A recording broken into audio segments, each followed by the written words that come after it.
Welcome to eSports Exclusive. This is episode number 2. I am joined yet again with my co-host, Fazy, as you can see over there with his Twitter handle underneath his webcam. And then also we have a very special guest today, VVV Metalfoot from VVV, obviously, rocking that VVV hoodie. Now, before I get into the topics and discussions, I want to go ahead and talk a little bit about some of the some big things that happened over the past week, primarily the team drops and pickups. I want to talk about Killa leaving Unite, Stainville getting dropped from Curse Las Vegas, and then not even a day later, Killa gets picked up by Curse Las Vegas.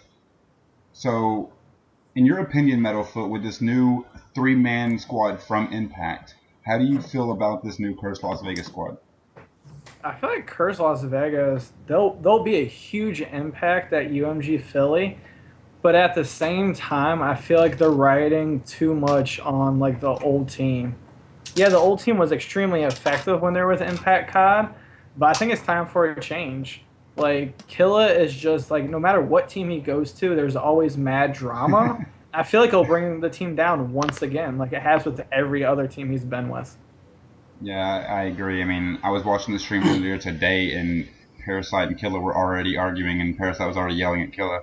It's pretty funny. Exactly. It's just like the same old stuff that happened with Impact and then every other team they've been with. Once you put Killa and Parasite on the same team, the team gets ruined. They might do good, but after one event, it's done with because they can't stand each other. And I don't even think it started with Impact. Impact was a pretty good team. What happened was I believe what started the whole drama between Parasite and Killa was, I think it was... which one did they go to? They went to the one in London, right? With Unite. Yeah. And they ended up losing the tournament, and Parasite canceled Killa's ticket, and so Killa had to, scrounge his way home. And I think that was a big deal when it came to them as teammates. And then Killa left, stayed with Unite actually, and then Parasite left and ended up joining Curse and playing with Stainville, which I think. I'm going to kind of change the subject because Stainville is one of the biggest guys that I know, and ever since I've been playing Call of Duty, even COD 4, Stainville and Envy, he's always been part of Envy. He was one of the very originators of Envy, so he's been there for a while. And him team hopping like how he is, going to Soar, now going to Curse and getting dropped from Curse. I mean, it's a pretty big impact on me just alone, just because I'm so used to him being part of Envy and that squad that he had. Yeah, I mean, I think it's kind of crazy that he keeps getting dropped. Like, he is a good player. I just think he's having a hard time finding a good home again. Like, once he got dropped from Envy, he hasn't been the same, in my opinion. He hasn't been having the huge plays. Like, he'll do good, but you can tell once he got dropped, like, his motivation seemed like it changed. It went from, I'm doing good, I'm one of the top players, to like he's almost out for revenge. Like he wants to do good, but the motivation is in the wrong spot. That's true. Yeah. Who do you think Unite's gonna pick up after Killa left?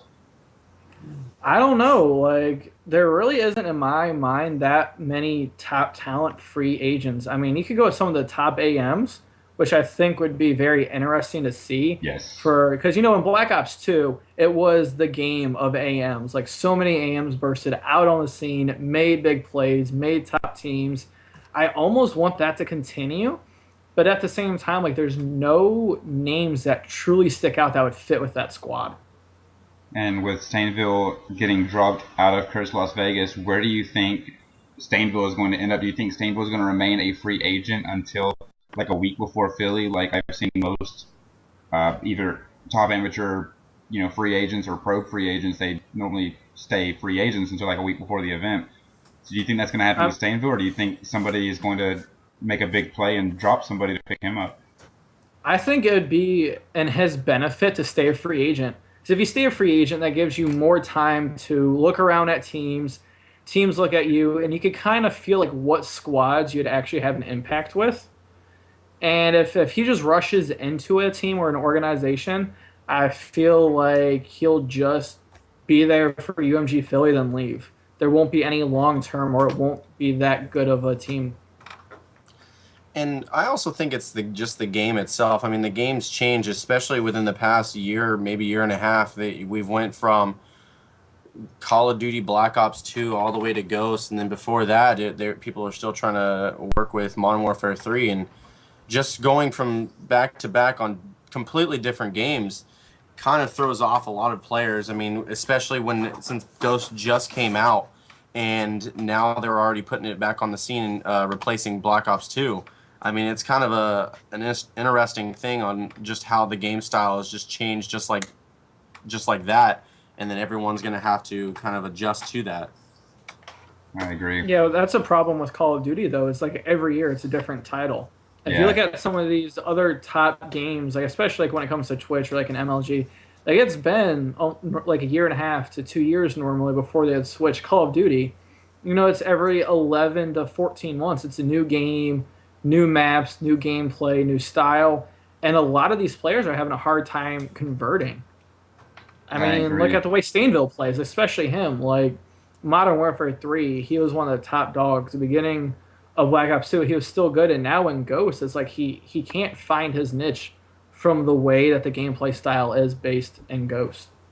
Yeah. I mean, ever since COD 4, like Stainville and Envy have been the top team. It's always been Envy that's been a top team, especially from Call of Duty. They've had so many achievements, and it's mostly because of how the team played together. I mean, they had Hastro back in the day, Stainville. They picked up Proofy for a while, and it was just the collaboration between all the players was just on point.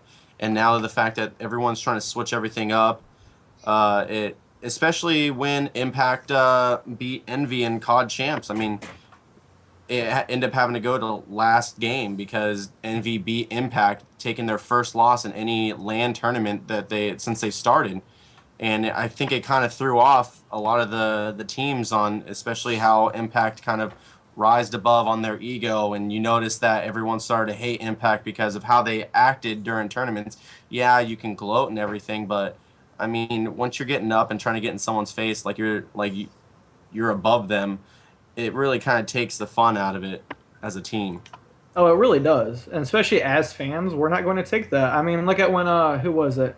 It was Killa and I think Karma at the LAN that stood up and started screaming at the fans that were supporting them. Like, okay, one, that was interesting, but two, how dumb are you? Like, that's your fan base. That's who supports you. That was Parasite was the one who actually got up and said, "You're not playing. You're watching me play." Because I was actually watching a lot of videos that played into Parasite, Killa, and I believe Karma. Yeah, and it's just the way that I'm not going to say they acted out of line because I mean obviously they did, but I'm just trying to say that if they want to be able to keep the fan base and keep people interested in them playing or basically keep their support, they're going to need to stop being so aggressive towards the fans. And that's not all pros do that. I mean, I'm not going to lie. Not many pros will stand up and yell, check my bank account. I mean, I've honestly never heard that until he said it, and that was a pretty big deal. I mean, I hear a lot of amateur players say it now, but they don't really have any right to say that, honestly. Not yet, at least. No, but they mostly say it to make fun of him, and I'm like, okay, yeah, you are making a load of money for playing video games, but so like if you take away the fans, you make nothing. You'll make zero. You'll go back to what? Smoking weed and popping Addy, living with your mom, playing with your baseball hats. Like, who cares? All right, well, I'm gonna go ahead and drop that bit of discussion. Get off the raging professionals discussion, and we're gonna go on to our first topic. Remember, guys, if you guys are watching this, any information answered by the guest or either myself or Fazy, this is all our opinions, and don't quote us if it goes the complete opposite way. Anyway. Now, the first discussion that I really want to talk about right now is UMG Philly. With UMG Philly selling out 2 hours after they released Team Passes, do you think UMG has the opportunity to take the new name as the Call of Duty eSports organization after Philly? No, not Call of Duty. I think MLG will always have Call of Duty as long as it is a top first-person shooter game. MLG is getting extremely greedy, and that is making a lot of supporters and fans I truly think UMG's biggest move that they have right now is Titanfall. Yes. MLG signed a contract with Call of Duty that said they will only, that will be their top title. UMG was like, well, we'll support whatever, and they already have Titanfall in the bag. And a lot of people are hoping that Titanfall will help take down Call of Duty, and I think that's their biggest hand. UMG is already allowed to stream and support Call of Duty at tournaments and online. That's what they have to play, especially if they want to come out underneath the shadow of MLG. If they don't play it right, MLG will continue to be top and just take all the money.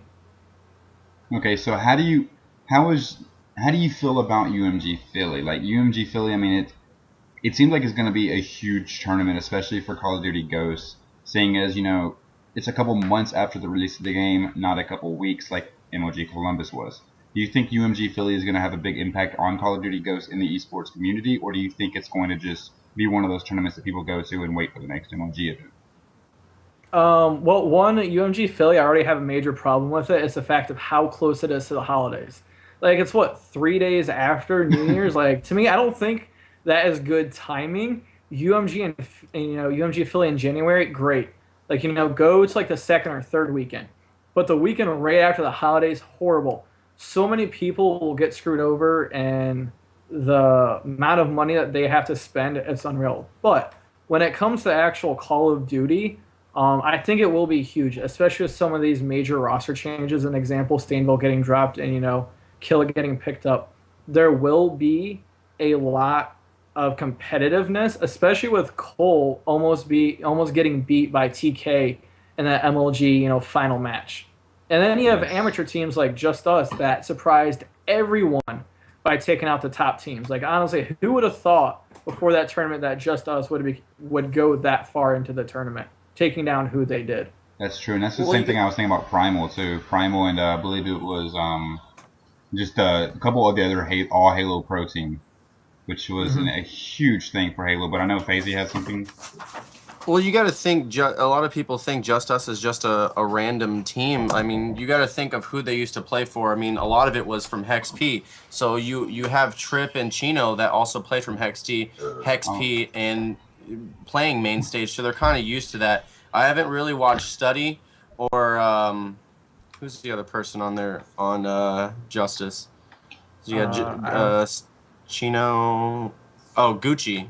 You also have Gucci. He's also played on a lot of pro teams, especially for the caliber that everyone's playing right now. So a lot of people didn't notice that until they started bringing out and being on top on that main stage and showing them that there's still players that can actually improve and beat a lot of these Empire teams that you see, like Complexity, Curse, and all the other teams. I mean, it's normal, it's natural. I mean, you saw Ignite that beat a lot of other pro teams, and they kind of got their name out there. I mean, I played with a couple of their guys online, and they were dominant, and it surprised me that there's still players and teams out there, and there's always going to be players and teams out there that are going to topple over and then kind of get up there. Yeah, it's just a cycle of playing. Like, it's a cycle of anything. You're going to be on top. Changes will be made. You may get knocked down a peg or two. Then you rebuild and come back out on top. I mean, look at Optic. Optic used to be the biggest name in Call of Duty. And then look how they did at MLG Columbus. I hope they do better at UMG Philly like they should. But at the same time, I feel like almost Optic has gone from being predominantly Call of Duty and winning after winning after winning to just being more about esports and the community in general, which I think we do need a team like that. But it would be nice to see Optic come back out and do something big at LAN. Yeah, I agree. All right. Do you guys have any last, or FaZe, do you have any last questions you'd like to ask him about UMG Philly? That's about it. How do you feel as VVV? Is VVV going? No, actually, we are not sending a team to UMG Philly, which as a VVV member, I'm kind of somewhat disappointed in, because it would have been nice to see a team go there and represent us. But at the same time, the organization doesn't just want to get a team and just send them for the namesake. Like, we shouldn't do that. Like, we want to get a team and we want it to do good. And right now, with UMG Philly so close after MLG Columbus is not the right move for us. So hopefully, at MLG Anaheim, you'll see, a call team come from us. I would definitely enjoy that. I'm pretty sure a lot of other people will. I mean, me being a VVV applicant myself, obviously, I would love to see a VVV team out in a event on LAN. But we're going to go ahead and go into the next topic of discussion. Now, a big thing about esports, especially with the console side of things, is it's primarily been Xbox. MLG Xbox, I believe IGL is Xbox. If they do any console gaming, I believe what is it, EGL or AGL or whatever the other places where they're all console gaming for Xbox 360, correct? Well, how's that going to play into effect now that Xbox One is out? With the next-gen consoles being out, is it going to be a huge deal for players having to go out and actually spend that little bit of extra money to buy a new console? Or do you think it's not really going to matter in regards to how the game plays? I think it matters for the fact that if you still want to play competitively, you have to upgrade. If you don't upgrade, kiss it goodbye. You won't be playing anymore. Like, yeah, there'll still be Xbox 360 tournaments going on for a while. That's understandable because not everyone has the $500 or $600 to drop on an X1 right now. Like, that's ridiculous. I know personally I don't at this moment, but if you want to stay number one and on top of everything, you have to go out there and drop it.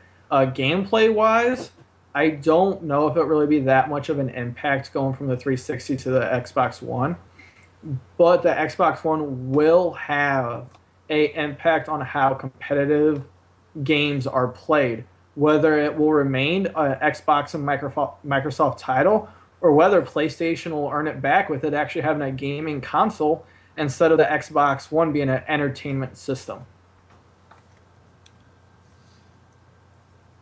I mean, it all depends on just the players itself. I mean, they're gonna notice that if PS4 wanted to step up and start competitive, I mean, they've always been competitive for PS3 and everything like that. It's just not as big as Xbox 360 because Xbox 360 kind of based it only around competitive, mostly first-person shooters. Even the controller design was made for first-person shooters.